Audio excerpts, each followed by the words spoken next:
பிரபல தயாரிப்பாளர் கே ராஜன் அவர்களோட தற்கொலை இப்போ சினிமா வட்டாரத்தில் பெரிய அதிர்ச்சியை ஏற்படுத்தியிருக்கு.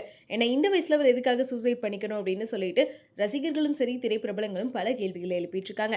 இவரை பொறுத்த வரைக்குமே பல மேடைகளில் ரொம்ப துணிச்சலா பேசக்கூடிய ஒரு நபர் அப்படின்னு சொல்லலாம். 1983 பிரம்மச்சாரிகள் அப்படின்ற தமிழ் திரைப்படத்து மூலமா தான் தயாரிப்பாளராகவும் அறிமுகமானாரு. 1993 நிழல்கள் ரவி மற்றும் சரத்குமார் நடிச்ச நம்ம ஊரு மாரியம்மா அப்படின்ற படத்தையும் டைரக்ட் பண்ணியிருக்காரு. டைரக்டர் செந்தில்நாதனுக்காக தங்கமான தங்கச்சி அப்படின்ற படத்துக்கு எழுத்தாளராகவும் வேலை பார்த்திருக்காரு. அது மட்டும் இல்லாம இந்த சின்ன பட்ஜெட் படங்களோட பிரச்சனைகளா இருக்கட்டும், அதே மாதிரி நடிகர்கள் நிறைய சம்பளம் வாங்குற காரணத்தினால தயாரிப்பாளர்கள் பாதிக்கப்படுறாங்க அப்படின்னு சொல்லிட்டு பல பிரச்சனைகள் இப்ப சமீபத்துல போயிட்டு இருந்துச்சு. அது எல்லாத்துக்கும் குரல் கொடுத்த ஒரு மனிதர் அப்படின்னே சொல்லலாம்.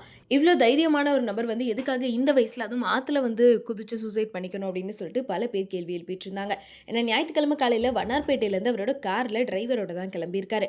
கார் கரெக்டா அடையார் ஆத்துக்கிட்ட வரும்போதே காரை நிறுத்த சொல்லி கொஞ்ச நேரம் வாக்கிங் போயிட்டு வரேன் அப்படின்னு சொல்லிட்டு தான் போயிருக்காராம். திடீர்னு பார்த்தா பாலத்திலிருந்து குதிச்சு சூசைட் பண்ணிக்கிட்டாரு அப்படின்னு சொல்லப்படுது. அதுக்கப்புறம் சென்னை அடையாறு ஆற்றில் முதியவர் ஒருத்தவங்க குதிச்சுட்டாங்க அப்படின்னு சொல்லிட்டு தீயணைப்பு துறையினர் தான் அவங்களோட உடலையுமே மீட்டிருக்காங்க.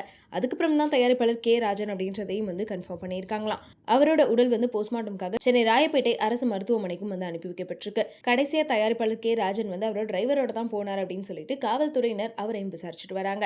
முதல்கட்ட விசாரணையில என்ன விஷயம் தெரிய வந்திருக்குன்னா, கடந்த 2 மாசமாவே அவர் எந்த சினிமா நிகழ்ச்சியிலையும் பங்கேற்கலையாம். முக்கியமா ரொம்பவே டிப்ரெஷன்ல இருந்ததாகவும் சொல்லிட்டு இருக்காங்க.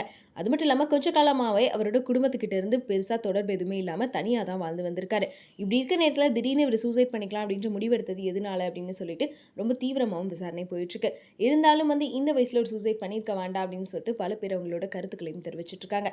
இன்னும் சில பேர் திரைப்பிரபலங்களா இருக்கட்டும், ரசிகர்களா இருக்கட்டும், அவரோட இறப்புக்கு ஆழ்ந்த இரங்கலையும் தெரிவிச்சிட்டு வராங்க.